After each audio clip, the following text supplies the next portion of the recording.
एक पत्र भेजा गया है महानिदेशक स्कूल शिक्षा उत्तर प्रदेश को दिनांक 2 मई 2023 को। यह पत्र भेजा है ऋषिकेश दुबे जी ने, जो उत्तर प्रदेश शासन के विशेष सचिव हैं। इस पत्र का विषय है बेसिक शिक्षा परिषद के अंतर्गत कार्यरत शिक्षकों एवं शिक्षेतर कार्मिकों को देय विभिन्न अवकाशों की प्रक्रिया के सरलीकरण के संबंध में। महोदय, कृपया उपयुक्त विषयक अपने पत्रांक महानिदेशक स्कूल शिक्षा दिनांक 1 मार्च 2023 का संदर्भ ग्रहण करने का कष्ट करें, जिसके माध्यम से बेसिक शिक्षा परिषद के अंतर्गत कार्यरत शिक्षकों एवं शिक्षेतर कार्मिकों को देय विभिन्न अवकाशों की प्रक्रिया के सरलीकरण के संबंध में उपलब्ध कराए गए प्रस्ताव पर शासन से अनुमोदन प्रदान किए जाने का अनुरोध किया गया है। विजय किरण आनंद जी के द्वारा विभिन्न अवकाशों में एक सरलीकरण की प्रक्रिया का प्रस्ताव भेजा था। उसी के संदर्भ में सचिव महोदय ने पहले पैरे में बताया है। शासन स्तर पर सम्यक विचारोपरांत आपके उक्त पत्र दिनांक 1 मार्च 2023 द्वारा बेसिक शिक्षा परिषद के अंतर्गत कार्यरत शिक्षकों एवं शिक्षेतर कार्मिकों को देय विभिन्न अवकाशों की प्रक्रिया के सरलीकरण के संबंध में उपलब्ध कराए गए प्रस्ताव पर सक्षम स्तर द्वारा अनुमोदन प्रदान कर दिया गया है। अतः इस संबंध में मुझे यह कहने का निर्देश हुआ है कि कृपया उक्त अनुमोदन के अनुपालन के अग्रतर आवश्यक कार्यवाही सुनिश्चित कराने का कष्ट करें। भौदी ऋषिकेश दुबे विशेष सचिव।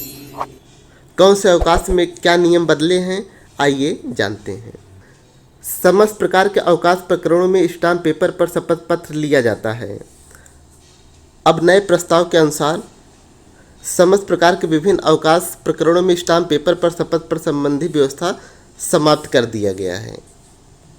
दूसरा बिंदु मेडिकल लीव संबंधी है, जिसमें पहले चिकित्सा प्रमाण पत्र प्रदान करने हेतु अधिकृत चिकित्सकों का निर्धारण में समस्त रजिस्टर्ड मेडिकल प्रैक्टिशनर शामिल नहीं थे।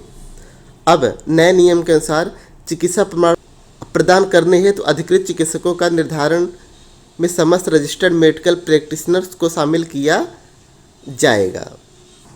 बाल्य देखभाल अवकाश एक बार में स्वीकृति हेतु अधिकतम दिनों की संख्या निर्धारित नहीं थी, लेकिन अब इसको निर्धारित कर दिया गया है।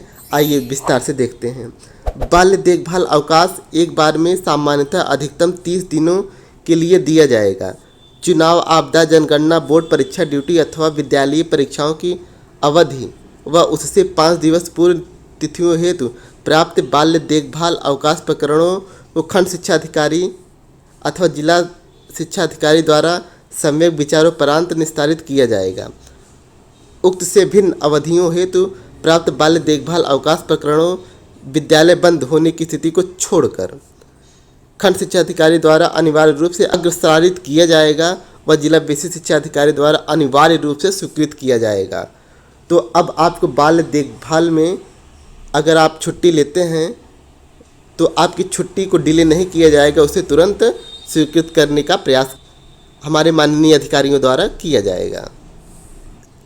चौथे बिंदु को देखते हैं। बेसिक शिक्षा परिषद पत्र दिनांक 20 फरवरी 1999 के अनुसार बेसिक शिक्षा परिषद के अंतर्गत कार्यरत शिक्षकों एवं शिक्षेतर कार्मिकों को ग्रीष्मावकाश, शीतावकाश में सक्षम अधिकारी के आदेश पर कार्य किए जाने के सापेक्ष अर्जित उपार्जित सक्षम अधिकारी निर्धारित नहीं है। यह अर्न लीव की बात हो रही है। तो अब अर्न लीव में क्या परिवर्तन हुआ है उसको देखते हैं।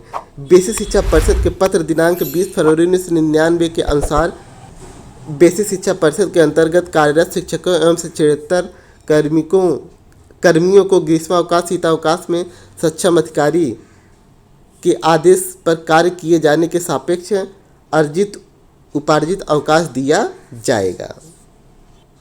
मतलब कि अगर हम छुट्टियों में कोई कार्य करते हैं तो हमको अर्न लीव मिलेगा। अगले बिंदु को देखते हैं। वर्तमान में प्रतिकर अवकाश स्वीकृत किए जा रहे हैं।